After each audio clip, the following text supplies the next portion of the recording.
जय गुरुदेव।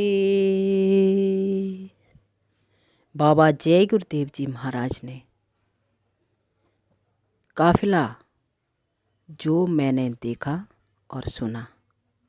जय गुरुदेव नाम के प्रचारक बाबा जय गुरुदेव जी महाराज ने 30 सितंबर को एक कारवां काफिला निकाला, जिसका समापन वाराणसी में 29 अक्टूबर 2003 को हुआ। इस काफिले को भूते ना भविष्यते की संज्ञा दी गई। गाड़ियाँ इतनी थी कि कोई गिन नहीं सका। बहुत सी एक से एक नई कारें लेटेस्ट मॉडल की काफिले में सम्मिलित हुई थी।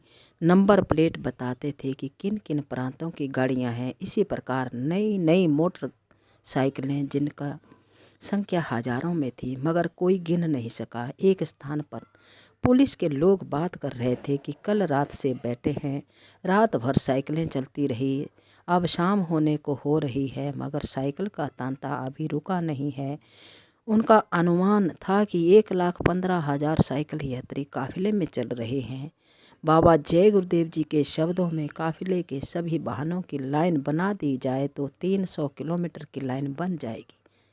रात में 2 बजे सड़क के किनारे खड़े नर नारी देख रहे थे और गाड़ियां जय गुरुदेव का झंडा लहराती चल रही हैं। देखते देखते लोगों की आंखें दुखने लगी, लेकिन गाड़ियों के निकलने की क्रम में कोई कमी नहीं आई। जिलों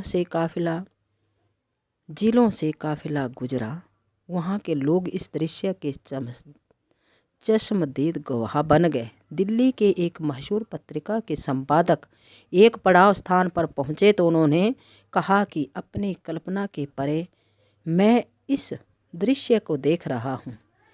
एक आदमी के पीछे इतने लोग और इतना अनुशासन, और काफिले के लोग स्वयं संचालन कर रहे हैं और मुट्ठी भर पुलिस मूक दर्शक सी खड़ी देख रही है। यह कह रहे हैं कि ये क्या हो रहा। मानव समुद्र का दृश्य और कोई ईश्वरीय शक्ति ही है जो काम कर रही है। कोई गड़बड़ी नहीं, कोई झगड़ा झंझट नहीं, कोई लूटपाट नहीं, कोई दुर्घटना नहीं। ये अपने आप में चमत्कार नहीं तो और क्या है। पूर्वी उत्तर प्रदेश में कुछ स्थानों पर हाथियों ने भी काफिले में भाग लिया और कई पड़ाव तक चली।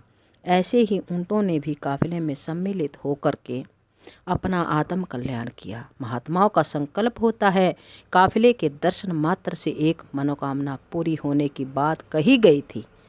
निवेदन यही था कि शाकाहारी हो जाओ और ऐसा कोई नशा मत करो जिससे बुद्धि पागल हो जाए।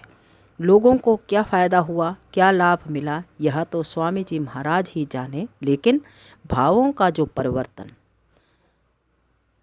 पुरुष देवियों और बच्चे बच्चियों ने किया वो लिखा नहीं जा सकता।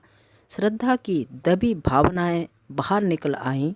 क्या हिंदू, क्या मुसलमान या और किसी जाति का हो, देवियों ने बाबा जी के लिए जो रोटियां हर स्थल पर दिया उसे बाबा जी ने स्वीकार किया।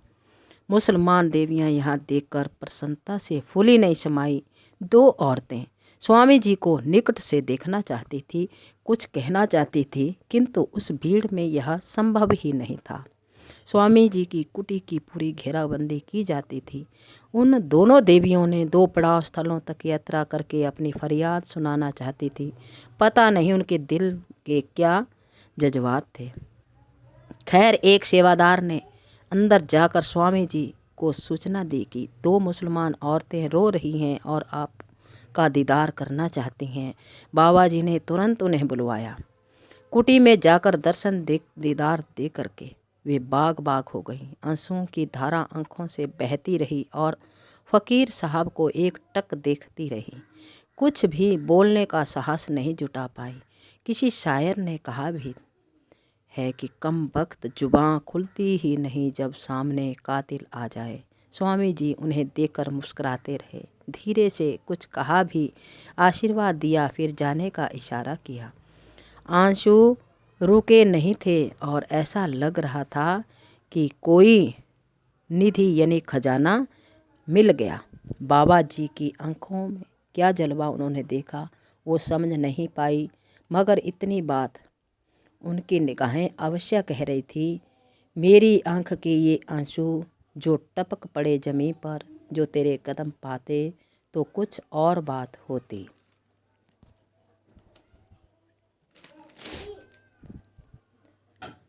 हर जानवर भी भावों को समझते हैं, उन पर भी संतों की दया होती है तो वे सीधे मनुष्य शरीर पा जाते हैं।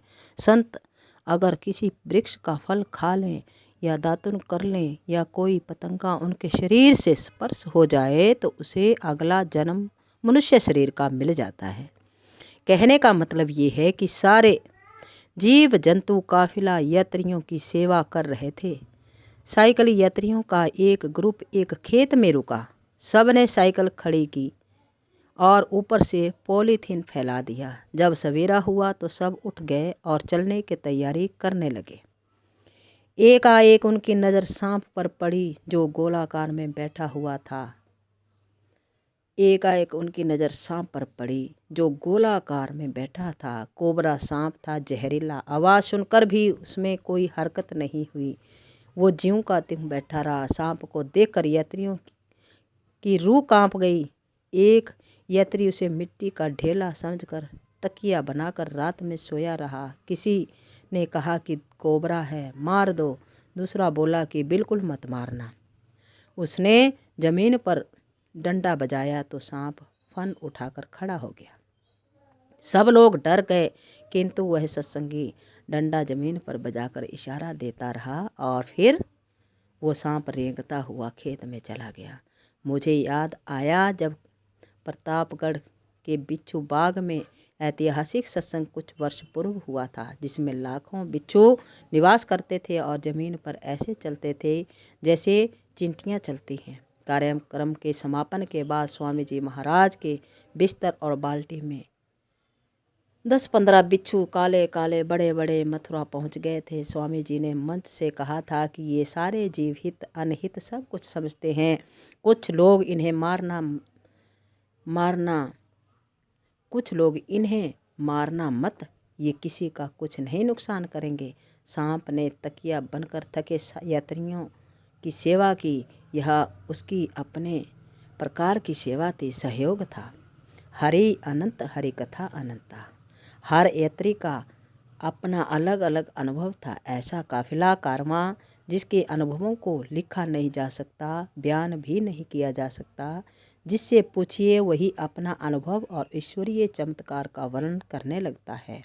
एक मोटरसाइकिल यात्री ने बताया कि मैं 1:30 बजे ही मैदान छोड़कर अगले सत्संग स्थल की ओर चल पड़ा ताकि जाम में ना फंस जाऊं। पतली सड़क पर बाएं लाइन से साइकिल यात्री चलते थे, फिर कारों और मोटरसाइकिलों की लाइन। जगह जगह जाम का होना स्वाभाविक था। आते वह मोटरसाइकिल यात्री जाम में फंसने के डर से आगे निकल गया। उसके मार्ग में केवल साइकिल सवार ही चल रहे थे, कोई गाड़ी नहीं थी, और थी भी तो कुछ मोटरसाइकिलें उसके ग्रुप की। 45-50 किलोमीटर की रफ्तार से वो जा रहा था। आंखें बंद थी, यानी सोता हुआ अपनी गाड़ी चला रहा था।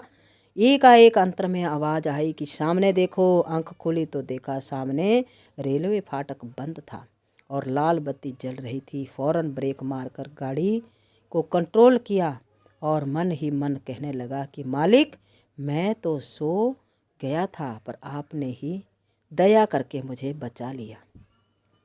स्वामी जी महाराज ने ऐसे काफिले निकालकर हर प्रेमियों को और श्रद्धा भाव से जागृत कर इस तरह से जोड़ा। हमारे जीवन में गुरु महाराज के द्वारा बहुत बड़े बड़े संसारिक आध्यात्मिक हर बदलाव हुए। गुरु महाराज की अपार दया। जय गुरुदेव।